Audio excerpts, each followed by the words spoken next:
నిన్న నేను లేనప్పుడు మా బాబు దగ్గరకు వచ్చి నీ ప్రాపర్టీ నాకు కావాలి అని బెదిరించింది ఎవడు? నేనే నేనే నేనే నేనే.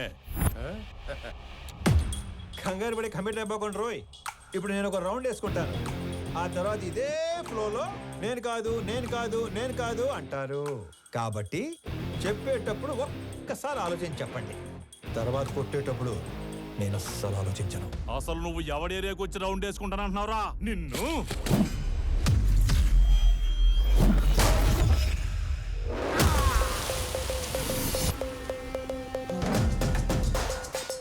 ఇంకా మాట్లాడుకుంటానే ఉన్నాం కదరా, అప్పుడు ఎందుకు కొట్టావండి? నాకు వీళ్ళలో విలన్ కనిపించాడు. కనిపిస్తే if I see a villain in you, you will see a hero in మీ.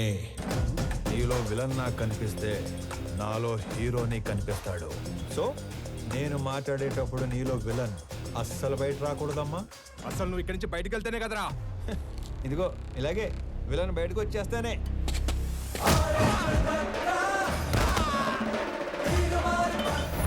ఇలా హీరో చేస్తాడు. అదిగో నీలో కూడా విలన్ బయటకు వచ్చేసాడు.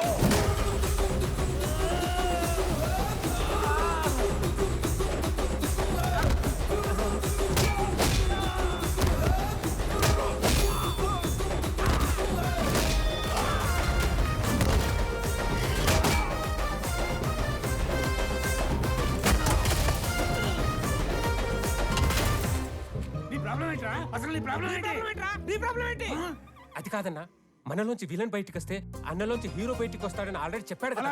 సైలెంట్ గా ఉండమంటావా? ఇదే ఈ కోపం తగ్గించుకొని సైలెంట్ గా మాట్లాడితే అన్న చాగంటి కొట్టేశ్వరలాగా చక్కగా సమాధానాలు చెప్తాడు. నీ ప్రాబ్లం ఏంటి తమ్ముడు? అమ్మ పళ్ళు తెమ్మంది. మరి ఫ్రూట్ షాప్ కి వెళ్ళాలి కదా. నిన్నెవడు ఇంటికి వచ్చి పళ్ళు గట్టిగా నూరాడంట. ఆడి పళ్ళు తెమ్మంది. అలా పళ్ళు నూరితేనే పళ్ళు రాలిపోతాయని చెప్పింది అక్కడ. నువ్వు ఇంకొంచెం అటు తిరుగు. అసలు నీ సమస్య ఏంటి తమ్ముడు? నాకింకా పెళ్లి కాలేదు. ఇంట్లోనేమో సంబంధాలు చూస్తున్నారు. అందాక నేను పంపమంటావా? నీకు ఆ బిజినెస్ కూడా ఉందా? అసలు నన్నేమనుకుంటాడు వాడు? నన్నేమనుకుంటాను అసలు? హ్యాపీయా? సల్లారిందా? ఇలా దగ్గరుకున్నాడు నీడు. నా జీవితంలో ఇంత క్లారిటీ ఉన్న వ్యక్తిని నేను ఎప్పుడు చూడలేదు. నీకోసం అడగడం సరిగ్గా రాక అన్న మీ దగ్గర పెట్టుపో నవ్వో. ఇంకొంచెం అటు తిరుగు. తమ్ముడు అన్నే. నేను ఎవరినో బెదిరించానన్నావు. రోజు 10 మందిని బెదిరిస్తుంటాం. అందులో మీ నాన్న ఎవరు నాకు ఎలా తెలుస్తుంది నాన్న? ఒక్క సెకండ్.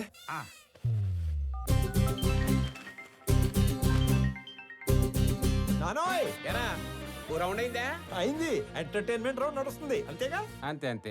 నాకు చూపించు. ఇదిగో. అచ్చా నువ్వు ఈడి కొడుకువా? నీ ఫ్యామిలీ మొత్తాన్ని చంపైనా సరే ఆ ఇల్లు లాక్కుంటాం. వచ్చేసాడు. మీ అందులోని విలన్ వచ్చేసాడు. ఒక నీలో తప్ప అందరిలోని విలన్ వచ్చాడు. ఇక నాలో హీరో బయటకు వచ్చేస్తాడు. పట్టుకో. నీ కొడుకు కొడుతుండే కదా చాలా కాలం.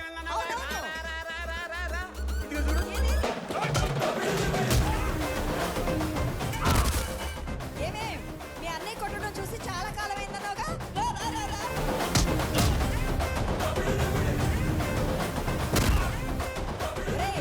ఆ గుండుగాడిని 4 ఎక్కువైరా.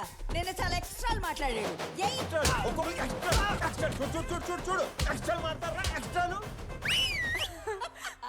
మీరు ఊరుకోండమ్మా. ఇలా పిల్లల్ని రెచ్చగొడుతున్నారు. మాకేమైనా అయిందంటే ఆరోగ్యశ్రీ కార్డులు కూడా లేవు తెలుసా? మరి అలాంటప్పుడు ఆర్జు ఎందుకు పెట్టుకున్నావు? ఆడసలే తేడాగాడు. ఆడే రెచ్చగొడతాడు, ఆడే కొడతాడు. ఏం చేస్తాం? మా టైం బాగాలేక పెట్టుకున్నాం. అమ్మో టైం అంటే గుర్తుకొచ్చింది. ఒరే ఆఫీస్కి వెళ్ళవా? టైం అయింది. మర్చిపోయాను. అదొకటి ఉంది కదా. ఇంకో చిన్న వార్నింగ్ ఇచ్చి బయలుదేరతానే.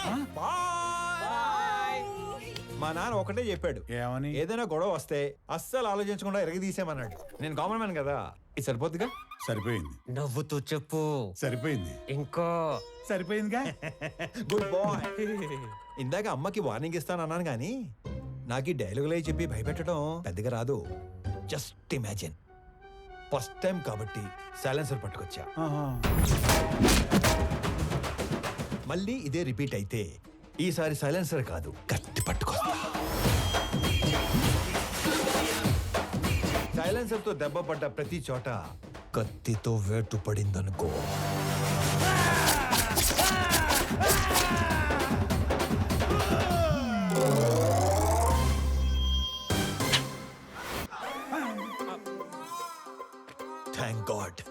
కత్తి పట్టుకు రాలేదు కాబట్టి నీ చేతులు ఇంకా నీతోనే ఉన్నాయి. ఇవి నీకే బాగున్నాయి. ఆ? జాగ్రత్తగా పెట్టుకో. ఇలానా మరి? ఓకే అన్నా. ఏంటి? ఏం లేదన్నా, వెళ్ళండి. తొందరగా వెళ్ళమనరా. వెళ్ళండి.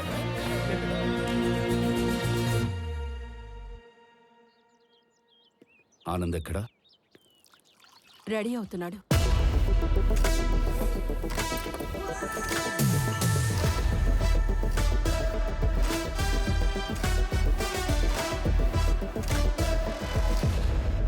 Sir, tablets. వైజాగ్లో ఏదో గొడవ అయిందట. సార్, అది వైజాగ్లో ఏం జరిగింది?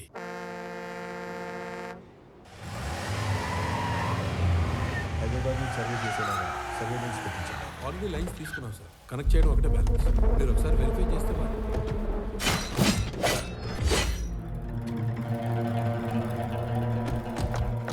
ఎవరు మీరు? నీ 200 ఎకరాల్లోకి వస్తేనే ఎవరు నువ్వు, ఎవరు రానిచ్చారు అని అడుగుతున్నాడు. 682 చదరపు కిలోమీటర్లున్న నా వైజాగ్ కాన్స్టిట్యున్సీలోకి వచ్చి 1000 మందికి ఉద్యోగాలు, 100 కోట్ల ప్రాజెక్టు కడుతుంటే ఏరియా ఎక్స్ఎమ్మెల్యేని నేను అడగొద్దా ఎవరు నువ్వు, ఎవరు రానిచ్చారు అని? ప్లీజ్ సార్, గొడవ చేయకండి. కూర్చొని మాట్లాడుకుందాం. నేను మాట్లాడడానికి వచ్చాను కాబట్టే నా మనుషులు ఇంకా వెనకే ఉన్నారు, మీరింకా బతికే ఉన్నారు. అది కాదు సార్, నేను చెప్పింది కూర్చోబెరండి. నేను చెప్తున్నాను, నువ్వు వినో. ఈ కంపెనీ ఇక్కడున్నంత కాలం బిజినెస్ లో 10% నాకివ్వాలి. సార్, ఇది కొన్ని వేల మంది కష్టం. దీన్ని ఎవరికి ఊరికే ఇచ్చి వాళ్ళ కష్టాన్ని అవమానించలేను.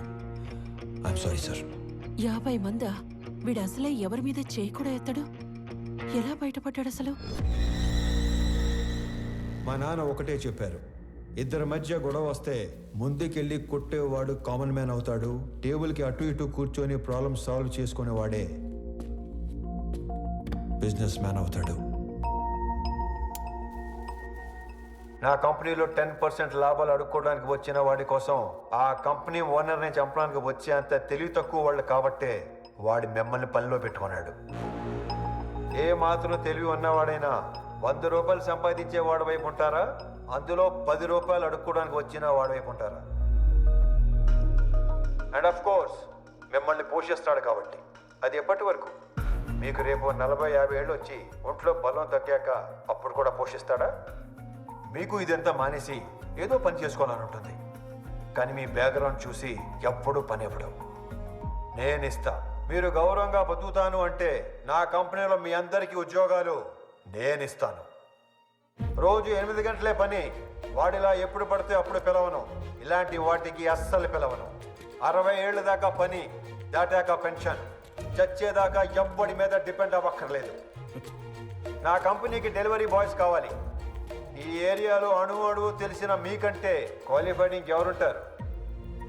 ఆలోచించుకోండి. నాతో కలిసి పని చేయాలనుకుంటే మీలో ఉన్న రౌడీని చంపి నాతో రండి.